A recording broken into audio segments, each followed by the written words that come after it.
Batman Buğday Pazarı esnafı olarak 116 tane esnaf burada faaliyet gösteriyoruz. Yaklaşık olarak 600 tane aile buradan ekmek yiyor. Biz bu konuda Sayın Valimize bir talepte bulunduk.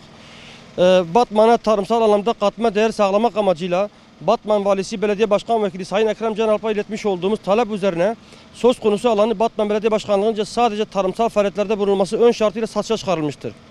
Batman Belediyesi'nin belirlemiş olduğu raiç bedelin çok daha fazlasını biz esnaflar olarak tarımsal katma değeri yaratmak amacıyla tesisleşmeye dönük yatırım yaparak şehrimize kazandırmış durumdayız. Gelinen noktada 10. ay 2023 tarihinde yapılan ihaleye evraklarımız yetişemediği için katılamadık. Tüm esnaflarımız bu alanın alınmasında hemfikirdir ve kararlıdırlar. Buğday pazarı bizimdir ve bizim olanı biz almak istiyoruz. Bu kapsamda Batman'a katma değer sağlaması noktasında bizlere destek olarak önümüzü açan, haklı taleplerimizde desteklerini esirgemeyen Batman Valisi Belediye Başkan Vekili Sayın Ekrem Can Alp'a şükranlarımızı sunuyorum.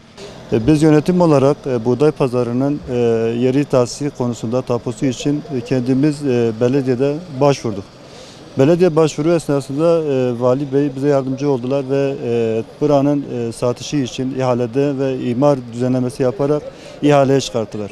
Bu ihale sürecinde bizim evrak eksiklerinden dolayı biz bu birinci ihaleye giremedik. Ve bizim talebimiz Vali Bey'den ve bütün kamuoyundan buranın ikinci ihaleye çıkarılıp fiyat olarak da öbür türlü olarak da bize yardımcı olunmasıdır. Yani bazı kesimler tarafından farklı yerlere çekilip onlardan kaynaklı ihaleye girmediğimizin öyle bir şeyi yok, bir sebebi yok, bir nedeni yok. Girmememizin sebebi sadece evrak eksikliğidir. Onları da düzenleyip Allah'ın izniyle ikinci ihale açıldığı zaman buraya talibiz ve bizim yerimizdir ve kimseye de verme gibi bir niyetimiz yok. Vermeyeceğiz de inşallah. Biz esnafız burada. Biz talep ediyoruz burada alma için.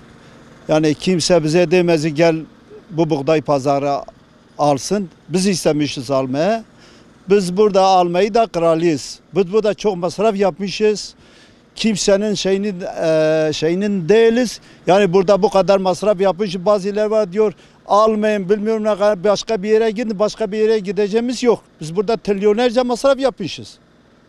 Trilyonerce masraf yapıyor. Başka nereye? Bu Batman buğday pazarı büyük bir zararçılar nereye gidecekler? Bizim buğday pazarı başkanı destekliyoruz. Hepimiz ondan birlikteyiz yani. Destekliyoruz.